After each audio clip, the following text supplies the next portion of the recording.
kila mtu anayezungumza mbele za watu huwa anachoenda kuwasilisha pale mbele za watu huwa ni ujumbe. Kwa maana hiyo anapaswa kuwa na ujumbe maalum kabla hajaenda kuzungumza mbele za watu. Sasa kwa sababu watu wengi sana wanazungumza mbele za watu, ni muhimu sana kujua ni mambo gani ya muhimu pale unapopata nafasi ya kuzungumza mbele za watu. Ninawashukuru sana wale ambao umekuwa mkijifunza kwa kupitia chaneli hii kuhusiana na namna ambavyo unaweza ukawa mzungumzaji bora mbele za watu, lakini pia na kuwa mhubiri mzuri. Kitu ambacho nakizungumzia leo ni kitu cha muhimu sana kwa kila mtu ambaye anahitaji kufanya vizuri sana katika swala zima la public speaking. Kabla sijazungumzia mambo haya ya muhimu katika ujumbe, nataka nikumbushe kwamba ujumbe wote ili uweze kukamilika lazima upitie katika hatua 5 za kimaandalizi, ambapo hatua ya kwanza huwa ni hatua ambayo tunasema ni hatua ya kubuni. Kubuni. Hii ni hatua ya kwanza, lakini hatua ya pili huwa ni kuweka mtindo, au unaweza ukasema style, kuweka style.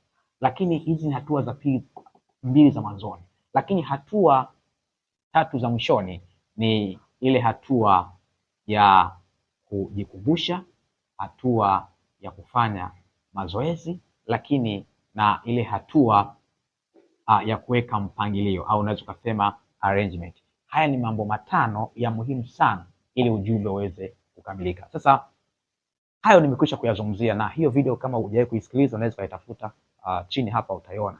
Lakini kitu ambacho tunataka tuangalie leo kwa kina, tunaangalia mambo ya 3 ya muhimu sana katika ujumbe. Sasa jambo la kwanza katika ujumbe wowote ambao mtu anaenda kuwasilisha mbele za watu ni utangulizi. Utangulizi ndicho kitu cha muhimu sana ambacho kinaufanya ujumbe uweze kukamilika. Ni hatari unapoenda kuzungumza mbele za watu halafu ukasahau kipengele hiki cha utangulizi. Ni muhimu sana kuweka utangulizi, na utangulizi huu lazima uanze kwa kujitambulisha wewe mwenyewe. Unaposimama mbele za watu, kabla haujaanza kuzungumza ujumbe ambao umeenda kuzungumza, ni muhimu sana kuweka utambulisho wa kwako. Watu wanapokusikiliza wajue wanamsikiliza nani. Sasa hapo ni lazima utambulishe jina lako, na huwa kuna kosa ambalo watu wengi sana wanafanya. Mtu anapojitambulisha anasema mimi kwa majina yangu.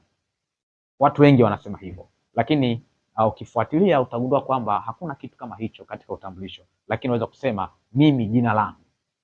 Ni kweli kwamba unataja majina 3, lakini yale sio majina 3, ni jina lako. Unaitwa fulani fulani fulani. So utangulizi unaanza kwa wewe kujitambulisha, lakini baada ya kujitambulisha wewe unatambulisha ujumbe. Jambo la muhimu sana katika kipengele hiki, baada ya kujitambulisha wewe, ni muhimu sana kutambulisha ule ujumbe ambao unakwenda kuzungumza. Na hapo lazima uhakikishe unaweka ufafanuzi. Ufafanuzi wa kina kuhusiana na yale mambo magumu ambayo yapo katika ule ujumbe ambao unaenda kuzungumza. Wazungumzaji wenzangu, nataka ni washauri kitu kimoja. Unapokuwa unazungumza mbele za watu, jiridhishe kwamba wale watu wanaokusikiliza wanapata kitu cha kuwasaidia. Kwa maana hiyo sasa ni muhimu yale mambo magumu yote ambayo yamo katika ujumbe wako, uhakikishe wakati unafanya utangulizi umeweka ufafanuzi wa kutosha ambao umerahisisha yale mambo yote yaliyokuwa magumu kabla hujaendelea na ujumbe wako. Lakini jambo la pili katika mambo haya muhimu katika ujumbe ni kiini cha ujumbe. Kiini cha ujumbe. Hapa kwenye kiini ndio unahakikisha kwamba sasa unafafanua ule ujumbe wako. Hapa kwenye utangulizi umeweka ufafanuzi wa yale mambo magumu. Inawezekana pengine kichwa cha ujumbe ambacho umeamua kukitumia ni kichwa kigumu. The title ni ngumu. Ile title ni ngumu watu kuelewa. Hapo unafanya ufafanuzi wa kuhakikisha kwamba ile misamiati ambayo ipo katika ujumbe wako unaifafanua vizuri. Sasa kwenye kiini unaanza kufafanua ule ujumbe wenyewe. Na hapo ndio unajikita kwenye lengo la ujumbe wako, unahakikisha kwamba unalieleza, lakini hapo ndio unaweka na mifano. Mifano. Unaweka mifano ambayo inasaidia watu kuweza kuelewa ule ujumbe ambao umekuja nao. Mifano yako ni muhimu sana ikiwa ni relevant, lakini pia ikiwa ni mifano ambao inamsaidia mtu kuweza kuelewa vizuri ule ujumbe ambao umekuja nao. Lakini jambo la 3 ambalo ni la muhimu katika kufanya ujumbe uweze kukamilika ni kitu kinaitwa hitimisho. Hapa kwenye hitimisho, ni bahati mbaya sana kwamba unaweza ukafanya kosa hapa kwenye hitimisho. Kuna wakati mwingine unaweza ukajikuta unazungumza mbele za watu, lakini wakati unapohitimisha ujumbe wako ukaanza ujumbe mwingine. Hilo ni tatizo na ni kosa ambalo mtu yeyote anaweza kulifanya, na hasa kama mtu hajapata muda wa kutosha kufanya maandalizi. Kwa hiyo kwenye eneo hili la tatu ambalo ni hitimisho, kitu cha muhimu hapa ni kuwapeleka watu kwenye kufanya maamuzi.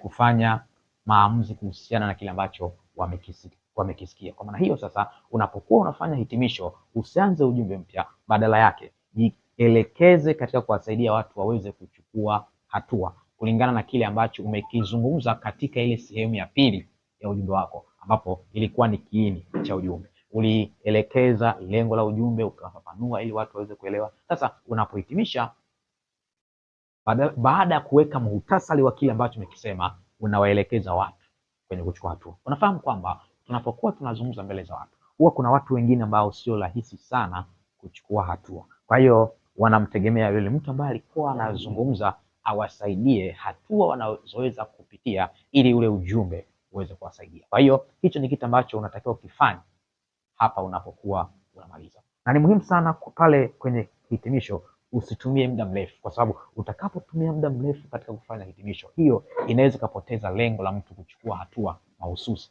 kulingana na kile ambacho alikuwa amekisikia. Kwa hiyo jambo ni jambo la muhimu sana, na unapokuwa unazungumza usiweke nguvu kubwa kwenye utangulizi na kwenye kiini, ukasahau kuweka nguvu kubwa kwenye hitimisho. Sehemu zote hizi tatu katika ujumbe ni sehemu ambazo lazima uzipe umuhimu kubwa, na kila eneo uliguse kwa mzigo na kwa msukumo mkubwa, ili kwamba ule ujumbe uweze kuwa na maana kubwa kwa wale watu ambao